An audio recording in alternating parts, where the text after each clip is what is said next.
Okay, let's continue. This is part 2 of selected short stories by Joseph Conrad. The next story is The Informer, which is another jab by Conrad at the revolutionaries and anarchists of his times, describing them as hypocritical, self-centered, and taking advantage of people for their own personal gain. The story seems the inspiration for Conrad's later novel, The Secret Agent, where he expanded the characters mentioned in The Informer. Il Conde is about an older tourist or expat who spends winters in Naples. He develops a casual and cordial relationship with the narrator, Conrad. The man is a bit eccentric and quite secretive. In his conversations with the narrator, he doesn't disclose his nationality nor last name, but on one occasion he confesses that he was robbed a few days before by a young, well-dressed man with a knife. He didn't report the crime because he says he's afraid the thief might be a member of a powerful mafia family. He is traumatized by the event and has to deal with the consequences of it, which will impact the rest of his life. The story is an elaboration on the famous Italian phrase, Vedi Napoli e pod morì, which means you see Naples and you can die. It was coined by the famous 18th century German writer Johann Wolfgang von Goethe in his travel memoir Italian Journey. The story itself is Conrad's morbid twist on the phrase's meaning. The original intent was that Naples is so beautiful that after seeing it, there is nothing more left but death. But Conrad implies that visiting Naples can cost you your life. The visit itself can be deadly if you are unlucky.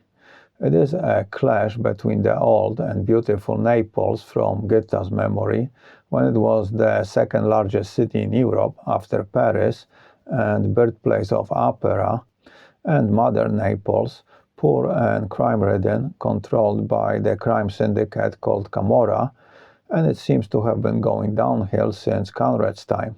Today, Campania, the region which contains Naples, is one of the poorest of the European Union, only above some remote regions in the eastern part of the EU. The phrase could also have something to do with Naples' location. On one side there is the breathtaking coast with the beautiful island of Capri in the foreground, and on the other side rises Mount Vesuvius, an active and deadly volcano. It is considered one of the most dangerous volcanoes in the world because over 3 million people live around it. It destroyed Pompeii, and in the future it could destroy Naples. There is a beautiful dramatization of this story by BBC Radio. If you are interested, you should be able to find it on YouTube. The Secret Sharer is a story about a young ship captain receiving his first command. He rescues and hides from everybody an officer from another ship who killed a crew member.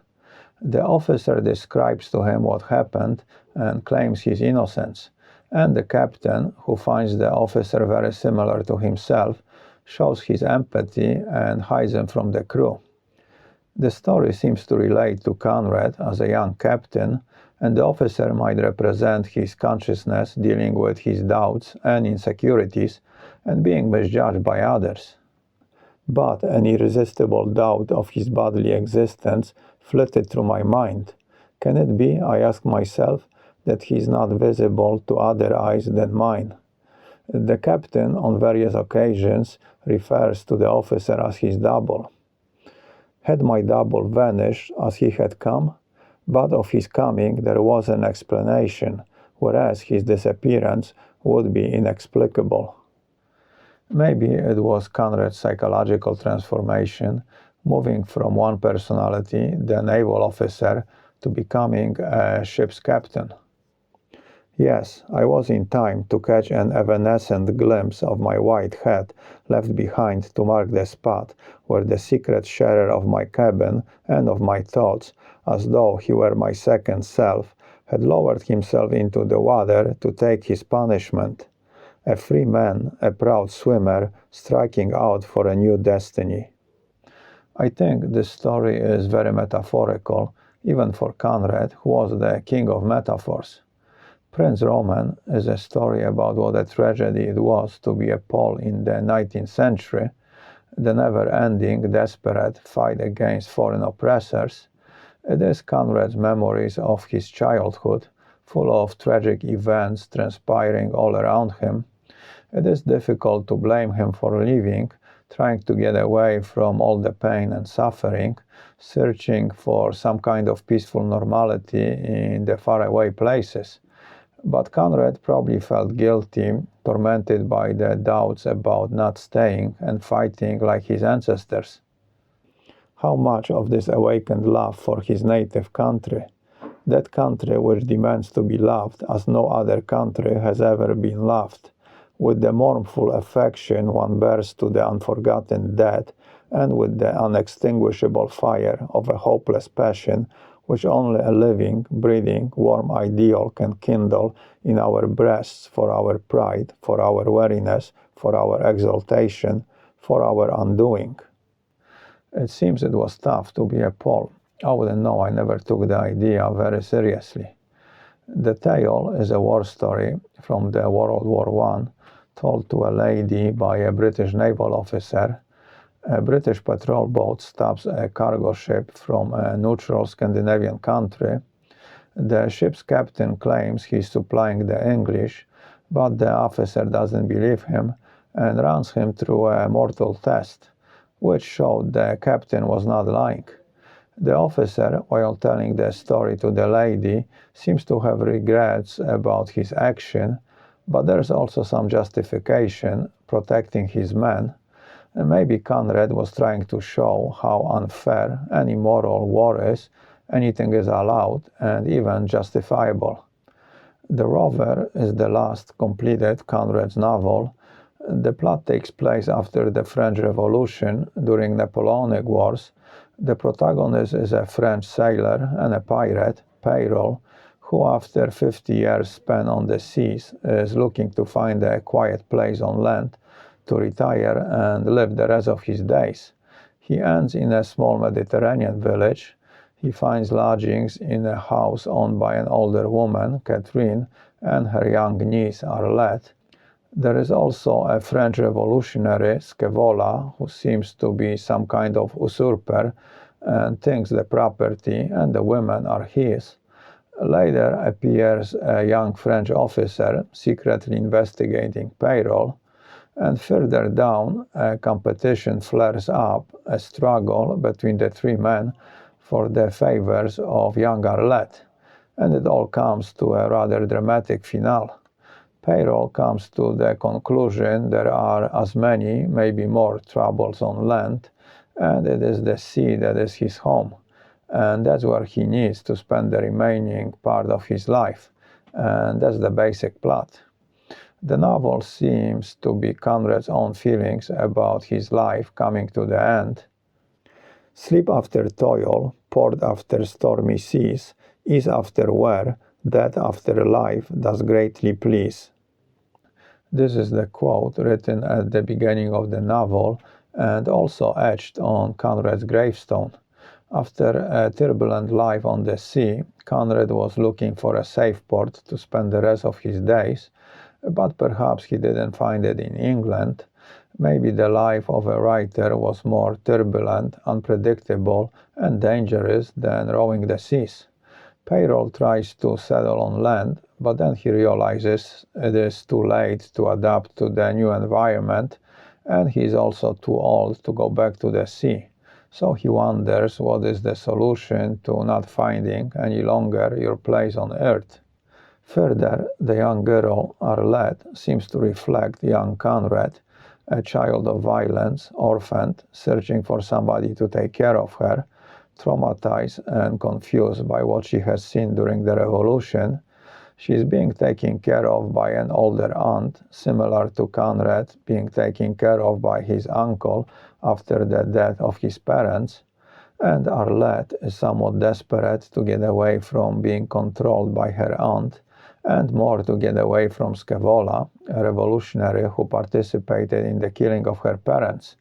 It might relate to Conrad escaping from under control of his uncle and leaving Poland, maybe to get away from Russians, the people who killed his parents. The novel seems a reflection on life lived and realizing it is coming to its natural end and there aren't any viable options left.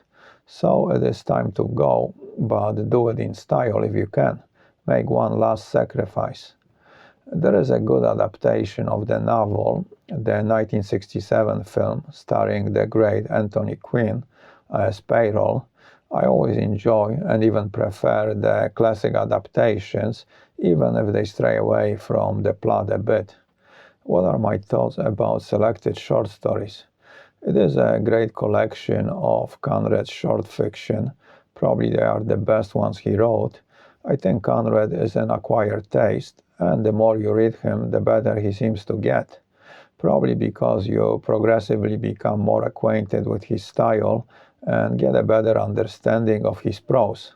Also, I think it is important to know a bit about Conrad himself, where he came from, to better understand his writing. The stories were probably, some of them, told to Conrad during his sea voyages, and others were based on his personal experiences. They are great insight into life and the world in the late 19th and early 20th century. So, to sum it up, Selected Short Stories is a good sample of Conrad's short fiction if you are interested in Conrad. I like to read Conrad. The stories are sad and tragic, but at the same time the prose is relaxing, making the tragedy that is life more acceptable. They also give company to solitude by showing that our individual sufferings have plenty of company and are pretty common. Okay, let's talk about the physical book. The book I am holding is a paperback which I transformed into a hardcover leather-bound edition. To make the cover, I use grade A, naturally tan hide I buy from a tanner in North Spain. It is the same leather Louis Vuitton uses to make his bags, so it is top quality. I do all the processing of the leather myself. First, I designed the cover, and for this, I used a 19th century painting of a sail ship anchored off the coast, somewhat stuck between the sea and the land. Maybe that's how Conrad felt. This is the bag with the blurb, and inside front cover I printed a quote from the book. If you want to see a more detailed video where I explain how I transform paperback into leather-bound hardcover, click on the link in the description. I will make a maximum of 100 editions of each title. Each one will be numbered and initialed, and the numbers will go in chronological order from 2 up, since number 1 stays with me. The price will be around $100, so if you would like me to make one for you, you can click below on my email and send me a message. I do not guarantee I will do it, since it will depend on the time I have available, access to leather, and if I can get my hands on the copy of the book. Now, if you're not willing to spend the $100, but you still want the book, what you can do is click below on the PayPal link and donate $3 or more to my channel. And for every 100 donations, I will make a lottery and draw one name, and the winner will receive the book. So if you are cheap but feel lucky, this might be the way to do it. Also, your donations give me the extra motivation to make the book reviews, and I appreciate them very much, so thank you in advance. One more thing, when you make your donation, remember to include the title of the book you would like to win. The book itself is beautiful. Visually, it has a very nice texture, it smells great, and the more you handle it, the more beautiful it will become. And it makes a great gift for yourself or somebody who appreciates books. So if you want one, don't snooze or you might lose. Well, that's it. So let's end it here. And until next time, keep your ear close to the ground and read a book. Adios.